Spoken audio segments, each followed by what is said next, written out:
إذا رجعنا لكم بعد هذه الأغنية الجميلة اللي دارين حشيد، أكيد كانت مهداة لكل بيت عراقي ولكل اللي هسه انضموا ويانا لمتابعة هذا البرنامج الصباحي. إذا راح نبتدي بأول فقرة وهي مبدع عراقي، انضافت أيضا لطيات فقرات صباح الحرية، وهي فقرة تتناول كثير من المواضيع، منها ثقافية ومنها فنية ومنها أيضا رياضية، واليوم راح نبتدي بها، هي أول مرة تنضاف بسكريبت صباح الحرية. إذا اليوم وياي أيضا أنه هو نوهت بحين ما قدمنا أنا وزمان أنه هي الشاعر فاضل كريم. إذا فضيفنا شاعر أخذه من ثمار الجنوب لونا ومن نخيل العراق شموخا، تميز بكتابة القصيدة الصورية واستطاع أن يحلق في سماء الشعر، حيث امتاز قصائد بالعفوية الممزوجة بالوعي، تمكن من كتابة كل الألوان وأنواع الشعر سواء القصيدة الوجدانية والوطنية والغزلية إلى آخره.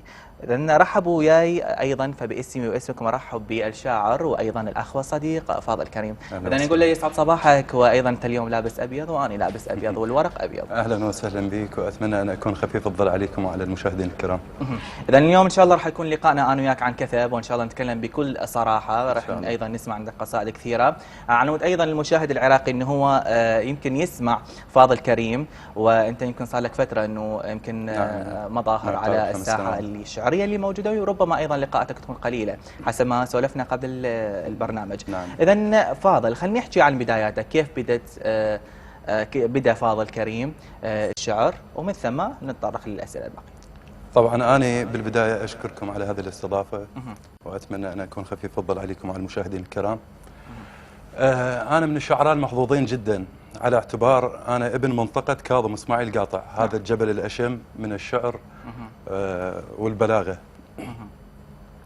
فابتديت مع أبناء جيلي اللي هم الشعراء جبار رشيد، علي حمدان، علي الفريداوي، وميثم فالح، ومنتدى الفارس العربي، ومنتدى الجولان.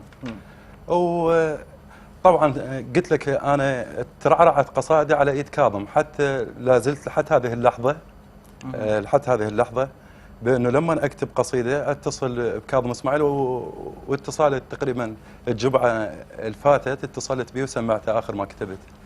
نعم. إذن يمكن قصيدة أنه هي قصيدة غزل طبعك مو حلو، خلينا نسمع، نبلش بهذه الفقرة، وأول قصيدة لك أنه هي طبعك مو حلو، نسمع من عندها بعض الأبيات الشعرية.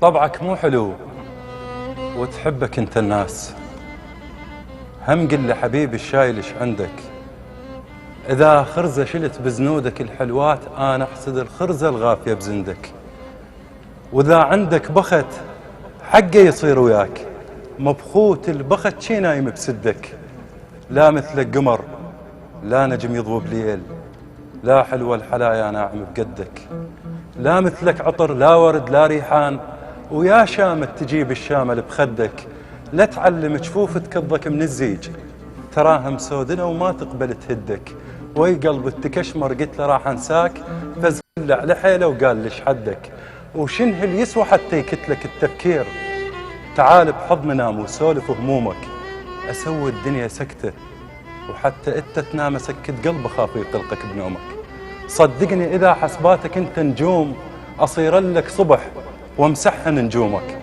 ترف وابيض شكل كاسر عيون الليل، تتباهى بجمالك والله ما الومك، يطر وقت الصبح بالسبع عد الناس وانا عد الصبح من تنزع هدومك. حبيبي الله يحفظك.